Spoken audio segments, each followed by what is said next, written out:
അള്ളാഹു നമ്മളോട് ഇടപെടുന്നതും കൽപ്പിക്കുന്നതും പഠിപ്പിക്കുന്നതുമായ നിയമങ്ങളുടെ ആകത്തുകയെല്ലാം പരിശോധിച്ചാൽ റബ്ബ് ഉദ്ദേശിക്കുന്നത് നമ്മൾ നന്നാവലാണ്.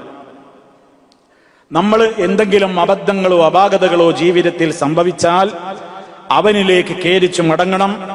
അത് സ്വീകരിക്കാനും ആ തൗബ സ്വീകരിക്കാനും അവൻ സന്നദ്ധനാണ്. അവൻ ഏറെ തൗബ സ്വീകരിക്കുന്നവനാണ്. അള്ളാഹു നിങ്ങൾക്ക് പുറത്തു തരാനാ അള്ളാഹു ഉദ്ദേശിക്കുന്നത്. നിങ്ങളെ നേർവഴിയിലേക്കാക്കണം. അതിനുള്ള കൽപ്പന നിർദ്ദേശങ്ങളാണ് അള്ളാഹു തന്നുകൊണ്ടിരിക്കുന്നത്. എന്നാൽ തുടർന്നുള്ള വാചകം ശ്രദ്ധിക്കുക. വയുരീദുല്ലദീന യത്തബിഊന ശഹവാത് അൻ തമീലൂ മൈലൻ അളീമാ.